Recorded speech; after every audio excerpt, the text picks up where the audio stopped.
Shalom saudara-saudari yang dikasihi Tuhan Yesus. Bersyukur sampai hari ini kita masih bisa merasakan kebaikan-Nya dalam hidup kita.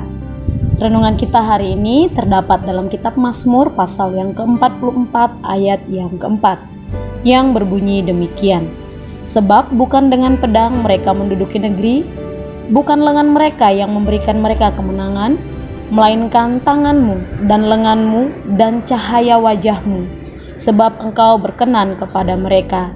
Tema renungan hari ini mengakui kuasa Allah dalam hidup kita.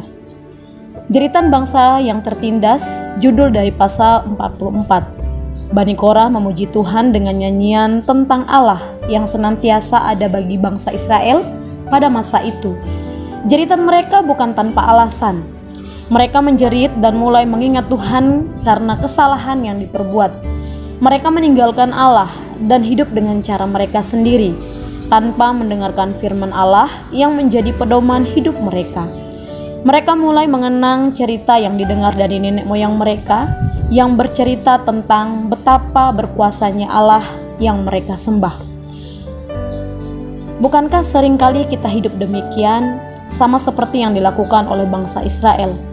Ketika dalam zona nyaman yang sepertinya kita baik-baik saja tanpa adanya masalah, hidup dengan cara kita sendiri tanpa berpadanan kepada firman Allah. Justru di saat itulah kita dalam keadaan tidak baik-baik saja. Mengapa? Karena kesombongan dan keangkuhan akan menjadi bagian kita. Kita merasa tidak perlu Tuhan lagi, hidup kita sudah aman, dan kita bisa mengandalkan diri kita sendiri dengan semua yang kita miliki. Tapi pada kenyataannya, disitulah awal dari kehancuran kita. Saudara-saudari yang dikasihi Tuhan Yesus, Mazmur 44 ini menegur kita untuk kembali melihat siapa kita. Tanpa Allah kita bukanlah siapa-siapa. Apa yang kita miliki semuanya milik Tuhan. Jangan sampai kita terlena dan akhirnya hidup kita tidak berpadanan kepada firman Allah. Allah yang berkuasa atas semua hidup manusia. Allah hanya menginginkan kita terus bergantung kepadanya, mengandalkan Dia dalam segalanya, dan jangan pernah kita lari daripadanya.